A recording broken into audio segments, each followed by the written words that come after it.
در اینجا این مردم بسیار یک جای جالب به خاطر ازیسته که در 1975 جور شده. 1975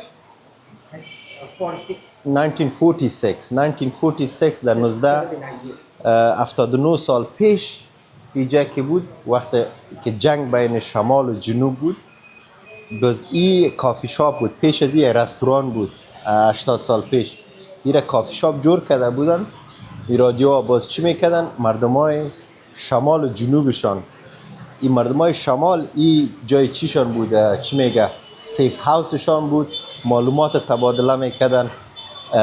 اینجا بجا سیکرت هاوس بود، سولجر می آمد تداویش بالا می شدن از آرمیشان، بکسایشان خویجه است. ولی یکی از 75 سال 79 سال پیش اینمی کافی شاپ بوده تا اینمی حال هم است. پیش از او رستوران بود، بعد از 75 آل کافی شاپ است. مردم به دیدنش میای، هنوز هم عکس‌ها میگیره.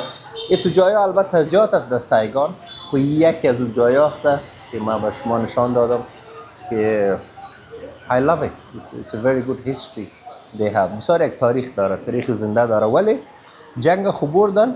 مهمش این است که سیاست هم بردن. حالا اقتصادشان صحیح، سیاستشان صحیح است، لیدرشپشان، رهبریشان محکم است. تجارت یک رقم تجارت است که ایران بانه دیگه. باید دولت افغانستان، نظام افغانستان در سیگان، اسپیشلی در سیگان، در ویتنام، اینجا کنسولگری امبسی داشته باشه یا ویزا میتن. ویزا اپلای میکنی. بسیاری افغانای ما ویزا میرن به کشورهای همسایه، 2000 و 3000 دلار به ویزا میته. به نظر من 2000 3000 دلار اگه بتی به ویتنام بیاییم بهترین تجارت کردن میتونیم.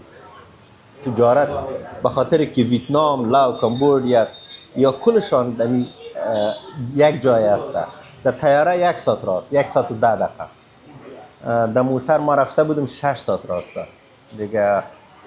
ویتنام ما به تجارای افغان میگم اگه هست اینجا خوب دکانا و غیره از بیزنس ها است، جایش کنکشن سیستم از یا بسیار خوبش است.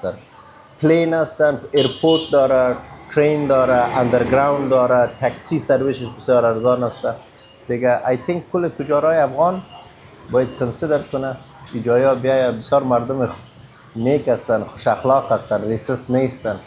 بسیار مردم دیگه. ترکیه نرین. از مردم های ترکیه همتون چرا خوشم نامده.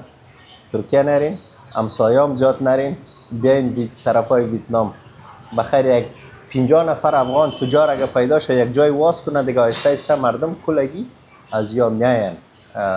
ما خودم هم دفتر دارم، 3 سال پیش واس کردیمش. حالا الحمدلله نه سر پای ساده شده، 10 نفر کار میکنه. شاید در فبروری سال آینده او رو کلان کنم، وسیع بسازم دیگه. پروگرام ها داریم.